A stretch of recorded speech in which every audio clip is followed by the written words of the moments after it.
എന്റെ മോള് സന്തോഷവതിയായിരിക്കണം. ആരുമില്ലെന്ന വിചാരമൊന്നും വേണ്ട അമ്മയുടെ മോൾക്ക്. ദൂരെ എവിടെയോ നിന്ന് അച്ഛന്റെ മനസ്സ് നിങ്ങളെ രണ്ടുപേരെയും അനുഗ്രഹിക്കുന്നുണ്ട്. നിങ്ങൾക്ക് വേണ്ടി പ്രാർത്ഥിക്കുന്നുണ്ട്. അച്ഛനില്ലാതെ നാളെ എങ്ങനെയാ അമ്മ? ഒരു ഫോൺ കോള് പോലും അച്ഛൻ ചെയ്തില്ലല്ലോ. അതിനെക്കുറിച്ചൊന്നും ഓർത്ത് സങ്കടപ്പെടണ്ടെന്ന് പറഞ്ഞില്ലേ? അച്ഛൻ വേഗം തിരിച്ചു വരാൻ വേണ്ടി പ്രാർത്ഥിക്കുക. അതുമാത്രം മതി. അതുമാത്രം ചെയ്താൽ മതി എന്റെ മോള്.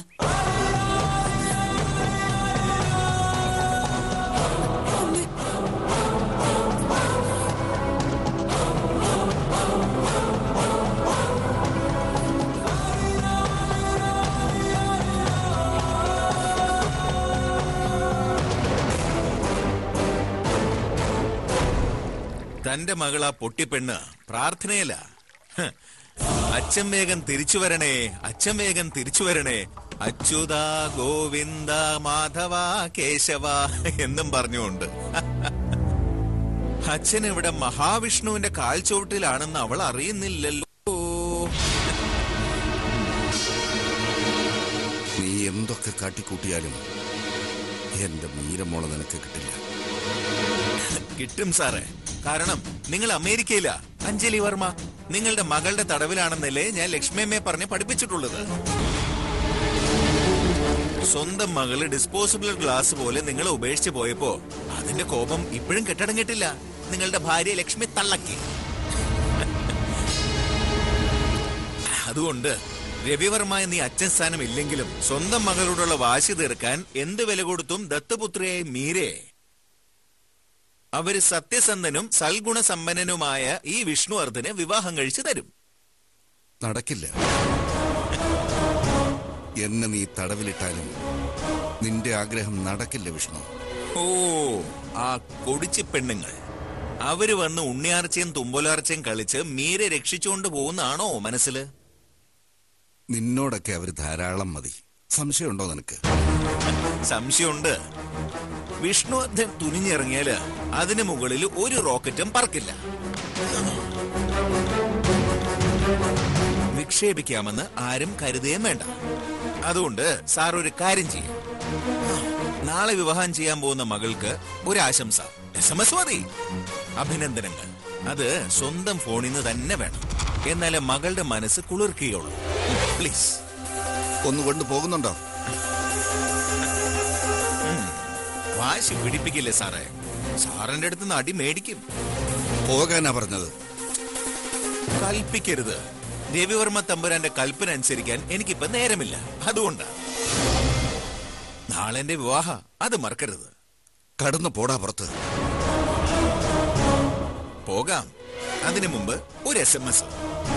സാറിന് മകളുടെ ദുഃഖഭാവം ഒന്ന് മാറാൻ വേണ്ടിയാ. അച്ഛൻ എവിടെ നിന്നോ SMS അയച്ചു എന്ന് അറിയുമ്പോ മകൾക്കൊരു ഉൾപ്പൊളകമുണ്ടാവും. ആ ഉൾപ്പൊളകം മതി. അത് കണ്ട് എനിക്ക് സമാധാനായിട്ട് ആ കഴുത്തിൽ താലി കെട്ടാം. അയക്കാനാ പറഞ്ഞത്.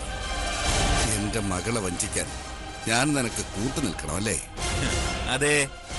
അച്ഛന് കാര്യം മനസ്സിലായി അല്ലേ? സാരമില്ല. അച്ഛന് ബുദ്ധിമുട്ടാണെങ്കിൽ ഞാൻ തന്നെ അയച്ചോളാം.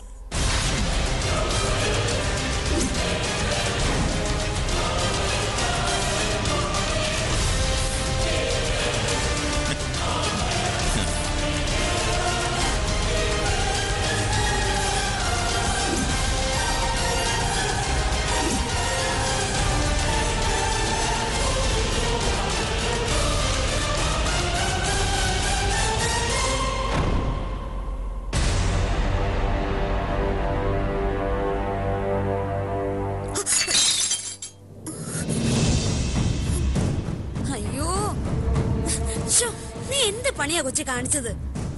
ഓരോ അശുഭ ലക്ഷണമാണല്ലോ കാണുന്നത്. ഇതിലെന്താ അശുഭ ലക്ഷണം? നീ ഇപ്പോഴും സ്വപ്നലോകത്തല്ലേ? ഞാൻ കുറച്ച് സ്വപ്നമെങ്കിലും കണ്ടോട്ടെ ചേച്ചി. എന്നെ ഒന്ന് വെറുതെ വിട്. വളർത്തി വലുതാക്കി സ്വന്തം മകളെ പോലെ നോക്കിയ ആ അച്ഛൻ ജീവിച്ചിരിപ്പുണ്ടോ എന്ന് പോലും അറിയാത്ത അവസ്ഥയില് താലിമാല കെട്ടാൻ കഴുത്ത് നീട്ടി നടക്കുന്ന നീയൊക്കെ എന്റെ സ്വപ്നമാടി കാണുന്നത്. അച്ഛൻ വരും. അച്ഛൻ വരും. കല്ലറയ്ക്കുള്ളിൽ നിന്ന് 3-ആം നാൾ ഉയർത്തെഴുന്നേറ്റ് വരും. എന്റെ വിഷ്ണുവേട്ടന്റെ വിവാഹം നടക്കുന്നതിന് മുൻപ് തന്നെ അച്ഛൻ ഇവിടെ എത്തും. എന്ന് വെച്ചാ നാളെ റിസോർട്ടിൽ നിങ്ങളുടെ കല്യാണ പന്തല്. എന്താ സംശയമുണ്ടോ? വരുന്നത് ജീവനോടെയോ അല്ലാതെയോ എന്ന കാര്യത്തിൽ മാത്രമേ സംശയമുള്ളൂ. ചിത്രേച്ചി വെറുതെ കിടന്ന് അലറണ്ട. അച്ഛൻ എവിടെയാണെന്ന് നിങ്ങൾക്ക് ആർക്കും അറിയില്ല, പക്ഷെ എനിക്കറിയാം. എങ്കി പറ, എവിടെയാ അച്ഛൻ? നിന്നെ കെട്ടാൻ പോന്ന ആ വിഷ്ണുവർദ്ധനല്ലേ, അവന്റെ കയ്യിൽ തന്നെ. വെറുതെ അനാവശ്യം പറയരുത്. നിനക്കൊന്നും അവനെ ഇനി മനസ്സിലായിട്ടില്ല.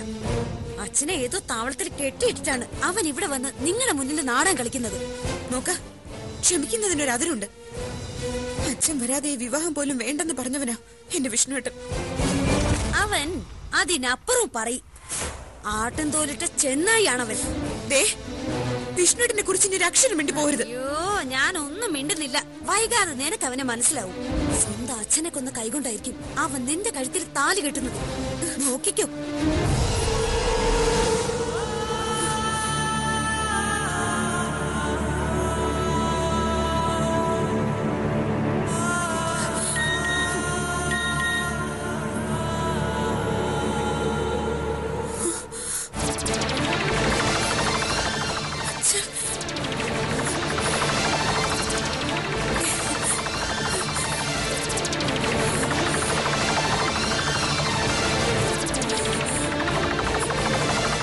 ചിത്രേച്ചി, ആ ഇത് കണ്ടോ?